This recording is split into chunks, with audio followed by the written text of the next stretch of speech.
After months of speculation, Valve has finally done it. They announced the new Steam machine, affectionately nicknamed the Gabecube.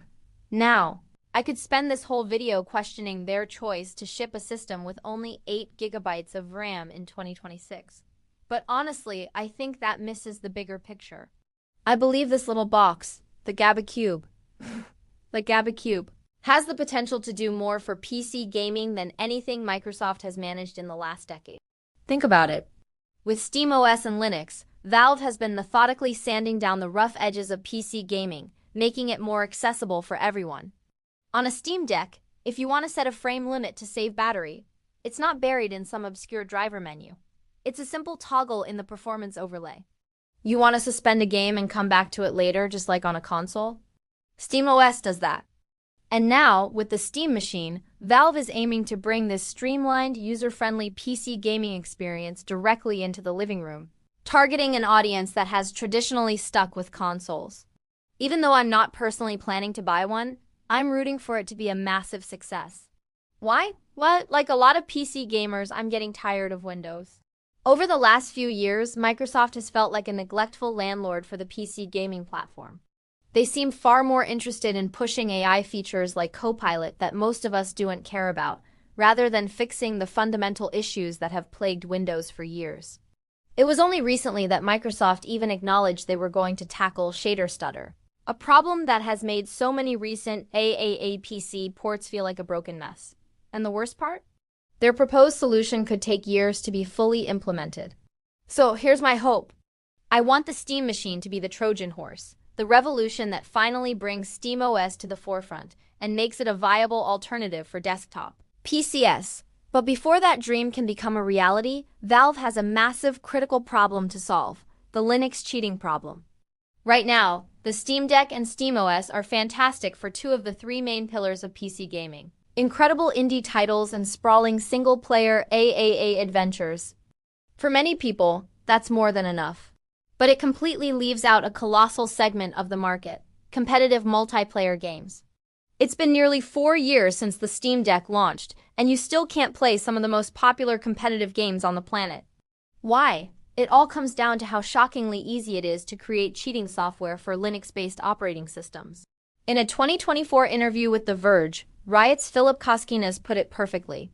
He said, "You can freely manipulate the kernel, and there's no user mode calls to attest that it's even genuine. You could make a Linux distribution that's purpose-built for cheating and we'd be smoked." That's a damning assessment from the developer of one of the world's biggest games. When Valve released the Steam Deck back in 2022, there was a wave of optimism. We thought games like Fortnite and Rainbow Six Siege would eventually become playable. The signs were positive. Near the end of 2021, Valve announced Proton compatibility with BattleEye. A few months later, they did the same for Epic's Easy Anti-Cheat.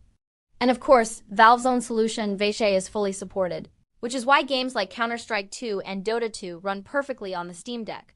But despite Valve's efforts to support these popular anti-cheat systems, many major studios simply refused to enable support for their games on SteamOS. The reason was always the same: cheating concerns. Heavy hitters like Fortnite, Valorant, and PUBG have never been playable on the Steam Deck. It's a huge blind spot. In fact, things actually went backwards. Last fall, EA made the shocking decision to withdraw Linux and Steam Deck support for Apex Legends, which was one of the few big competitive shooters you could actually play on the handheld. Their reasoning was blunt. EA stated, "In our efforts to combat cheating in Apex, we've identified Linux OS as being a path for a variety of impactful exploits and cheats. As a result, we've decided to block Linux OS access to the game. We believe the decision will meaningfully reduce instances of cheating in our game." For developers like EA, Riot, and Epic, it's a two-headed monster. First, cheating software is just harder to detect when it is running on Linux because of the open nature of the operating system. And second, from a business perspective, the number of Linux players has historically been too small to justify the significant resources needed to secure their games across every single Linux distribution. Let's look at an example. When Riot made its Vanguard anti-cheat software a requirement to play League of Legends in 2024, the studio revealed a startling statistic. At the time, there were only around 800 daily users playing the game on Linux, For a game with millions of daily players, that's a statistical rounding error. It's the classic chicken and egg problem. Developers won't support Linux because there aren't enough players, and players won't switch to Linux because their favorite games aren't supported. This is where the new Steam machine comes in. It represents a golden opportunity for Valve to finally break this cycle. According to the crowdsourced database Are We Anti-Cheat Yet?, which tracks compatibility for games with anti-cheat software, 682 games simply don't work on Linux or through Proton. That means more than half of the 1,136 games that require anti-cheat are unplayable on SteamOS. That's a staggering number. Now, given the open-source nature of Linux, it is probably unrealistic to expect Valve to make every kernel-level anti-cheat work on every possible Linux distribution. And based on their past actions, that doesn't seem to be their goal anyway. What they could do, however, is create a more robust, secure sandbox environment within SteamOS. A standardized lockdown mode that developers could target specifically. If Valve provided a better, safer playground for developers to secure their games in, we could absolutely see a future with a SteamOS native version of Valorant or Apex Legends. Ultimately, developers and publishers will go where the players are. The runaway success of the Steam Deck has already proven that. If the new Steam machine, the Gabecube, becomes popular enough in living rooms around the world, it will force companies like AIA and Epic to take SteamOS seriously.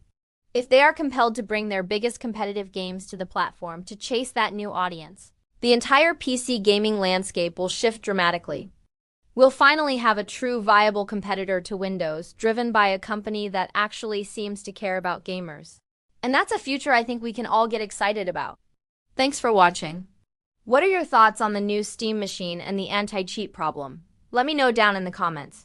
If you enjoyed this video, please give it a like and consider subscribing for more deep dives into the world of PC gaming. Catch you in the next one.